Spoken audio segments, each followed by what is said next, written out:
start the Extension, Education, and Economic Development Committee meeting. And first on the agenda is Pledge of Allegiance. Pledge allegiance to the flag of the United States of America and to the republic for which it stands, one nation, under God, indivisible, with liberty and justice for all. Next is public comment, and we have one person signed up, Peter Weinshank. You have 3 minutes.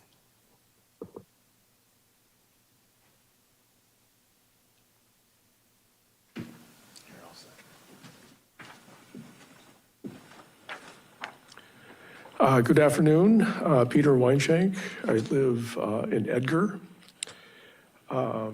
Thank you for allowing me to speak.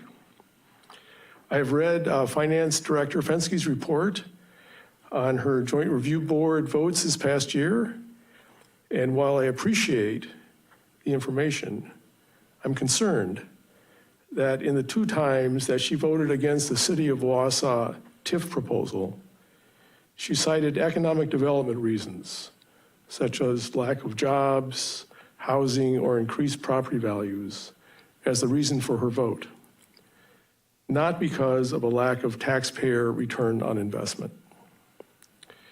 The resolution passed by the County Board last July calls on the Finance Director to consider 10 standard questions found in the Department of Revenue's Tax Incremental Financing Manual. And these questions include considerations of taxpayer benefit.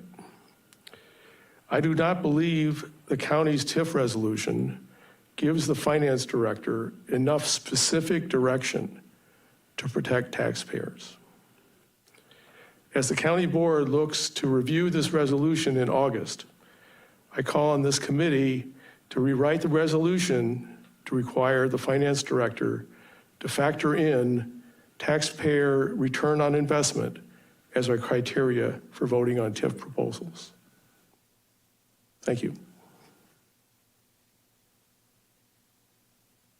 Thank you. Then we will move on to 4, approval of the February 5th, 2026 Extension, Education, and Economic Development Committee meeting minutes. Do I have a motion to approve? Seefeld, and second by Rosenberg. Any discussion? All in favor? Aye. Aye. Any opposed? That passes unanimously.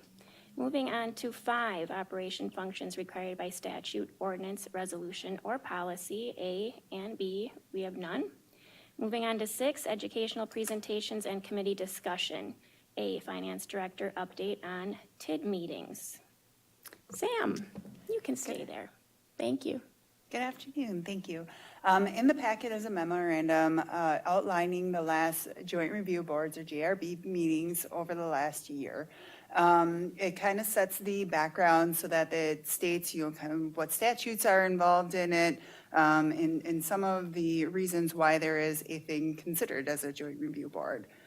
There are also 40 TIDs within 18 municipalities within Marathon County. And then it alludes to the resolution R36-25, which the County Board gave direction on how to review or evaluate votes.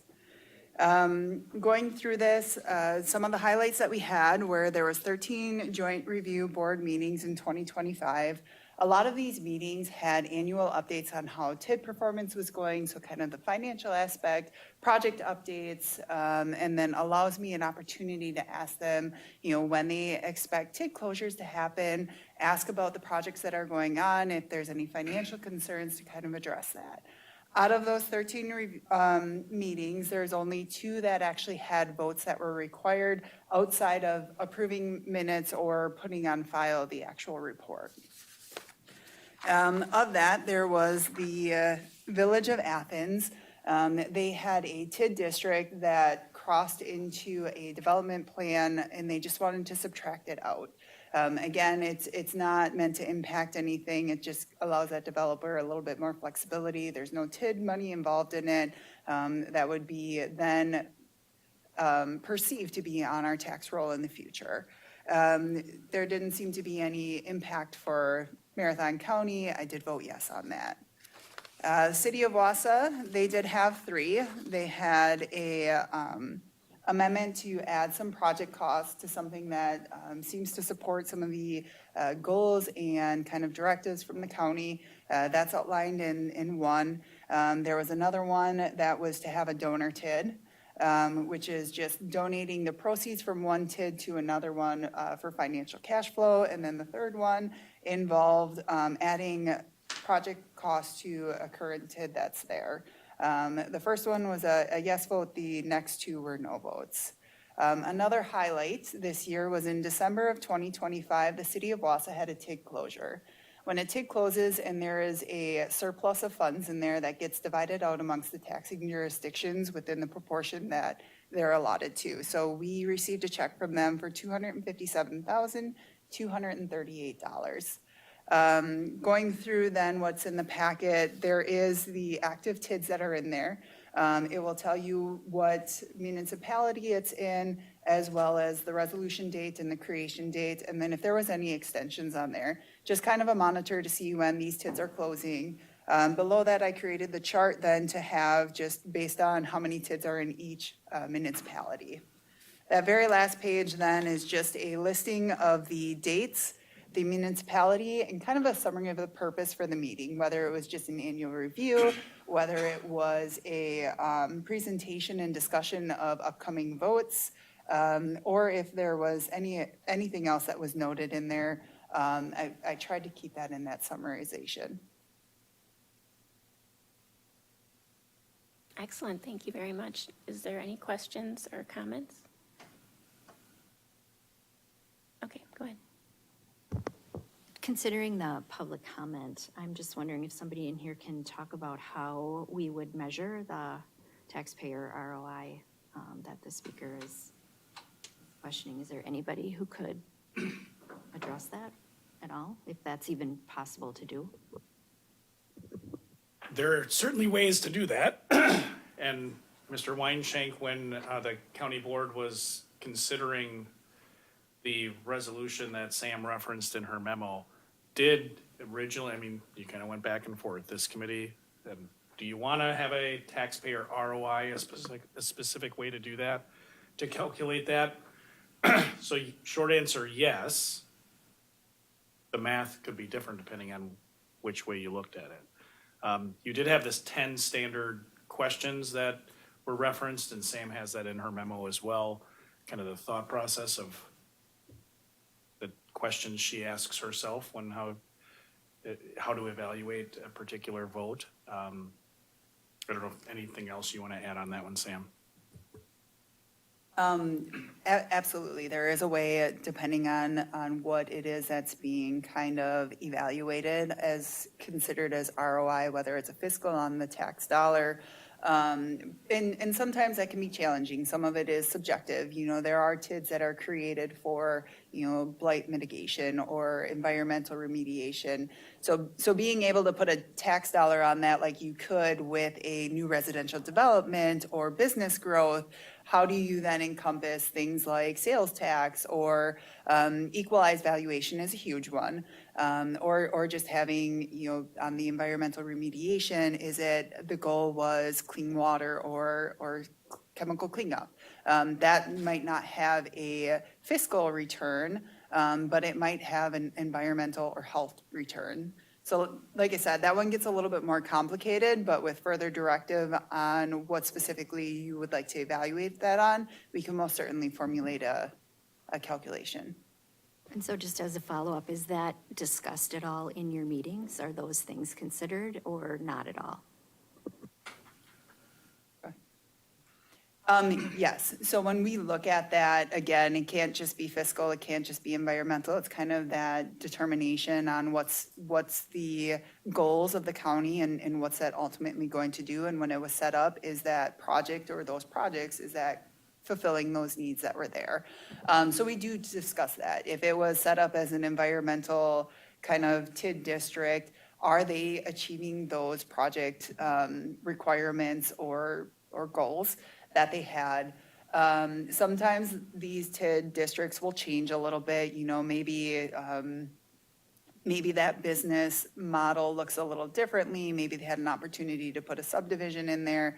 So they can grow.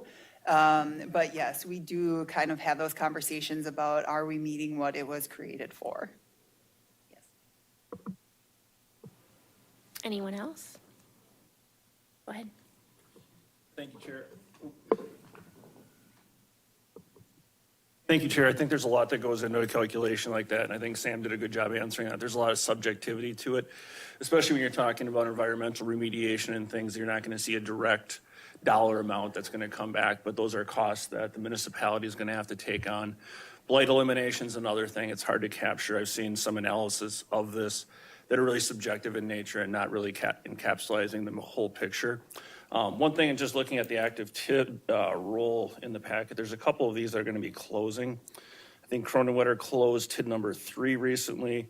The city of Wausau is closing TID number 7, so there'll be some additional revenue generated from that. Great, thank you. Anyone else? All right. Thank you very much again for your update. We will move on to 6B, McDevco's monthly report that is in our packet. Kim is still off, and it was nice to get the update on the baby, so thank you very much for that. All right, C, library report also in the packet, and then we'll move on to 6D, UW Extension monthly report. So we'll turn that over to you. Thank you. Thank you, Chair. Our big update today is that you can see we have a new face in the room. So we're really pleased to bring on Jen McNelly in the role as the Area Extension Director. So Jen will be serving as department head for the Marathon County Extension Office, as well as Portage County, Wood County, and Wapaka County. Jen has been with Extension for a couple years and has moved into this position. This is her second week, and she's really hitting the ground running. So we're happy she could make it to this committee meeting. If you want to share a little bit about yourself. Thank you for having me here today. So like Mallory said, I previously served in a role as a natural resources educator for Central Wisconsin, and actually worked relatively closely with the Marathon County Planning and Zoning Department on a couple of different projects with Kirsty over there and Lori. And prior to that, I actually worked in Portage County as a water resource specialist there. So I have worked in Central Wisconsin for a number of years, and I'm super happy to continue to work with local government as well as UW Extension going forward. So.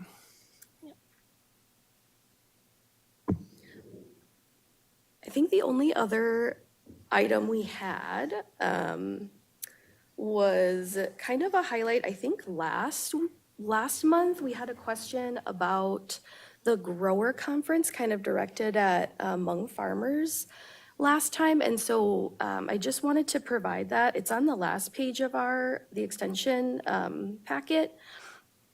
So it's the third item from the bottom. Actually, we included a link there to this event. So this is a small-scale vegetable farmer or grower gathering, and this is happening next week at the conference center. So we would really encourage, if you know anyone who would be interested in attending this event, if you're interested in attending this event, please feel free to peruse that information. There's a lot of really incredible sponsors of this event. We think it's going to be really successful. They're planning for about 100 participants. And this is a really great collaboration between Janelle Ware, the horticulture educator in Marathon County, and Gao Nu Tao, who's the Hmong farmer outreach specialist.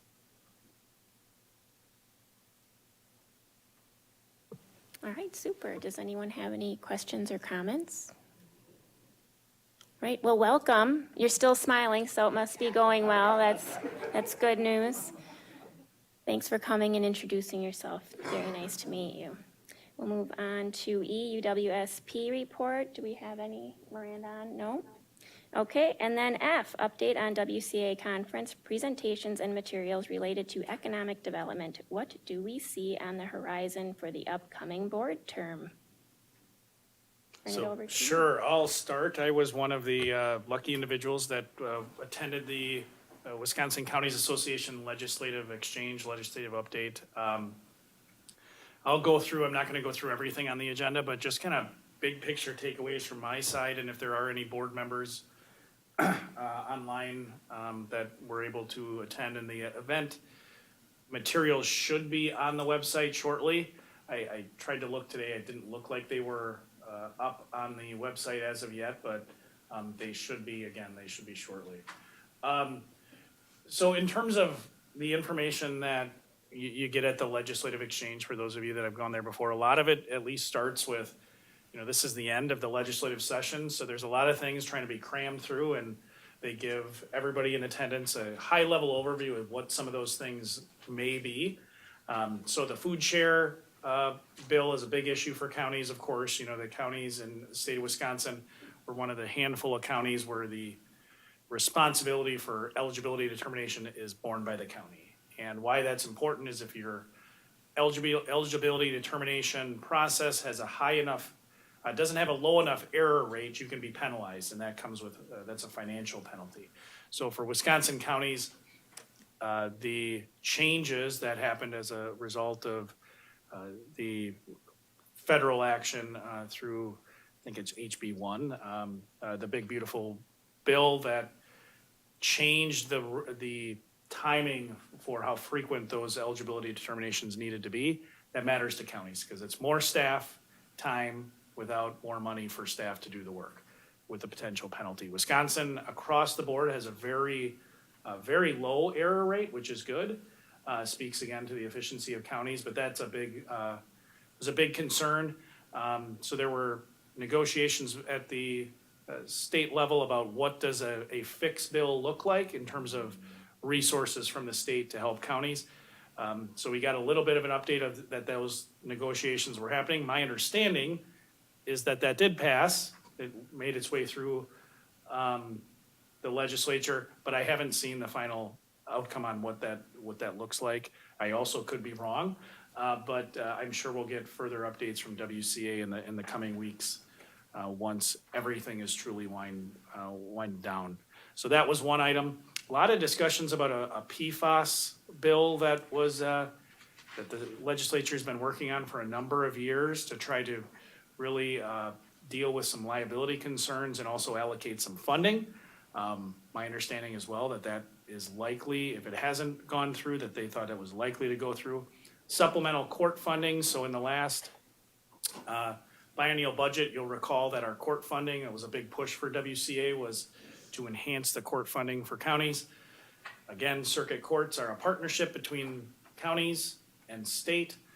Counties fund a lot of positions. The state has the judges, the prosecutors, the defense attorneys for indigent individuals, but the counties do all the support staff for the DA's office, all the support staff in the courthouse, and certainly our criminal justice system and the jail largely impacted by that. So supplemental court funding was on the list. My understanding is that did go through. We should have some final calculations from WCA as to what that would look like for counties. And then the last thing I'll talk about, which was, we had a local representative who did a lot of work in this area, but WCA brought up the maternal health care bill that was had been discussed for quite a number of years, that was likely to go through, and that of course did. So a lot of the time at the WCA Ledge Conference is trying to get some updates as to what legislators are talking about and what is likely to kind of be pushed through as the session winds down.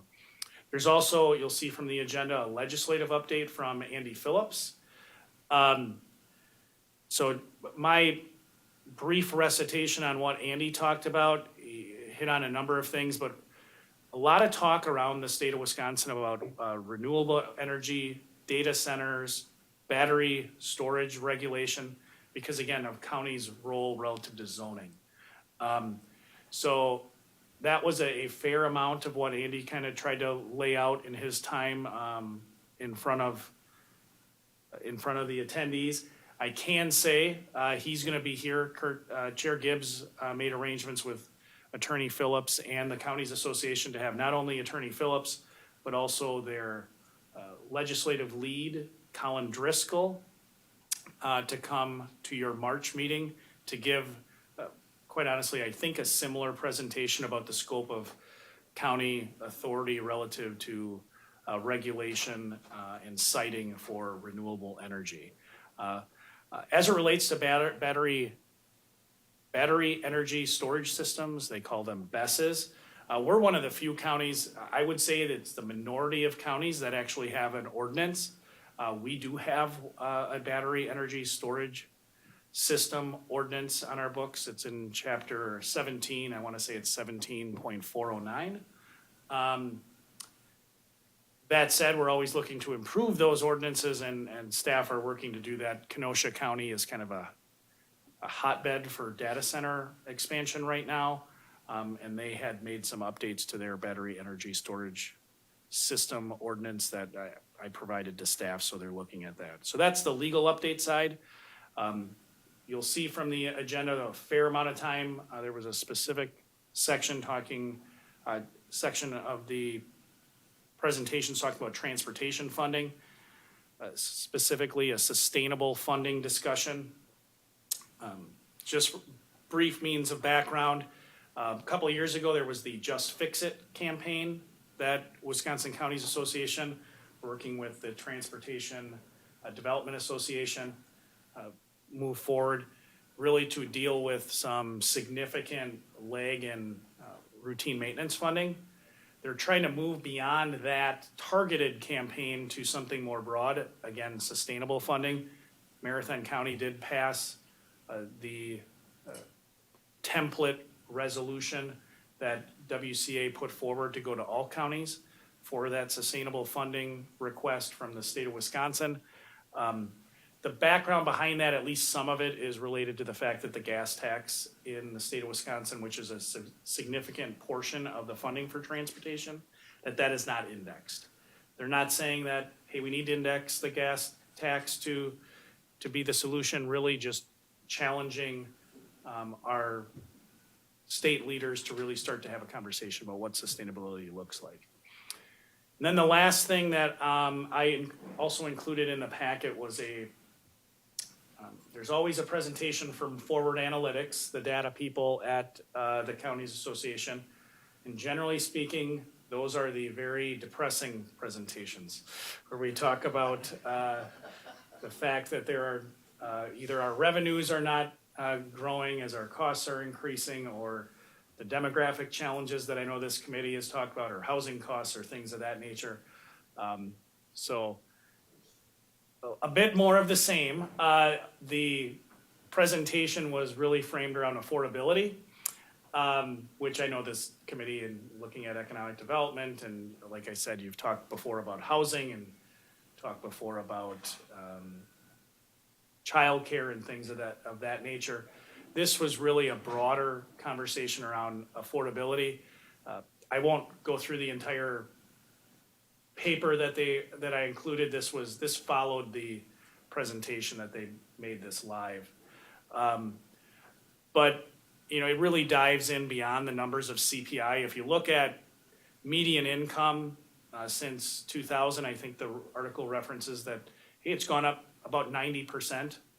And CPI during that same time has increased by about 87%. So that sounds good. That's how they started the presentation, right? It sounds about right. You're making more money, things cost more. But when you really go deeper into the analysis, which again, I won't go through this in detail, but they talk about how it's not across the board that those percentages apply, right? We have really what we see are areas that we would probably look at as more essential, or things you don't have too much control over. Things like medical services or the cost of rent,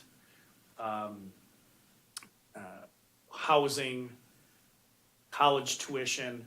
Those things are growing at a rate far faster than your median income, and then you have other things that grow at much slower rates. So again, public transportation, if you need public transportation, great news, that has only increased in cost 24%. But if you're looking for your own private transportation, increasing 83%. Then you look at things that are, that math is also being skewed by the fact that costs for things like televisions, toys, those other things are going down, which those are one-time costs that you can generally try to plan for. Not saying that wireless phones aren't essential, but there are a lot of options, right? I don't need to go get the newest iPhone or Android phone. You can wait till the special comes out and get your phone for a penny. But really, big takeaway is, again, something that just demonstrates what I think people are feeling, and that is affordability is more complex than my median income went up by about 87% or 90%, and my costs are up 87, 90%. It's not the same costs, right? When your groceries are increasing, or your food away from home costs are increasing by 115%, there's some things you don't have control over to the degree that you would otherwise like. So that was in about 5 to 7 minutes or so, the overview of the Counties Association Legislative Conference. My thought in speaking with Chair Gibbs was just to have these brief reviews on every one of the committees, because you are coming to it's gonna be the next term of the board, to start thinking about what really do you want to talk about at the committee, so we can start to build those agendas moving forward. So that's all I had, Madam Chair. All Don't right. ask me any more questions on that, because I won't remember too much. I'll look through the notes. Well, thank you for that fine review. All right. Any comments from the committee? Questions are not allowed, only comments. I'll take some questions too. Go ahead. I was hoping to get an analysis on the wreck of the Edmund Fitzgerald and what you learned from that. Well, we can talk offline. There's a song. All right, thank you. Go ahead. Did the governor sign that payment in lieu of taxes for batteries and energy storage systems? That's one of the areas I'll have to look at what is coming from that. That is what they were looking at, right? Making sure They that paid utility. it. I mean, they passed it, both houses, and Right. I would assume. Yeah. he signed it. So again, the idea being that there's a fair amount of, like the Weston Power Plant, we get utility aid. You're all familiar with the utility aid payments we receive. There was, the discussion was, to what extent do you want to make sure that those similar payments in lieu of taxes, come in for those other areas? And I don't know that. Again, a lot of the conversation, if you haven't seen what's happening kind of in other areas of the state, there's a proliferation of discussion, if not a proliferation of construction around for data centers. And they are, Chair Gibbs is much more knowledgeable on this than I am, because it's also a conversation point at the National Association of Counties. But some of these hyper data centers, the one, and I believe it's Pleasant Prairie, I don't know that I'll be right, but the percentage that is sticking in my head is that single site is going to use the equivalent of 1.3% of the total energy that's used in the state of Wisconsin. So it's a significant increase in demand for energy at a time when, over the last quite a number of years, the demand had been flat. So now they're projecting a significant increase over the next several years, because there's going to be a very large investment, continued investment in these data centers.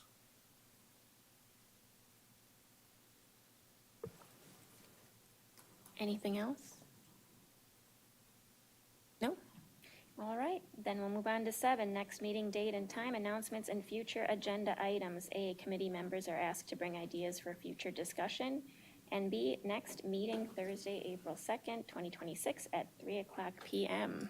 Yes. Chair, if I could, Supervisor Lemmer reminded me of the older adult study that North Central Regional Planning recently completed. If it's okay with you, Sam Wessel from North Central Regional Planning can be here to provide a summary of that. He's done that for a number of organizations at this point, so. Sounds good. Right, anything else? No? All right, then I will take a motion to adjourn. Motion by Supervisor Rosenberg, second by Supervisor Hagan. Any other discussion? No? All right, all in favor?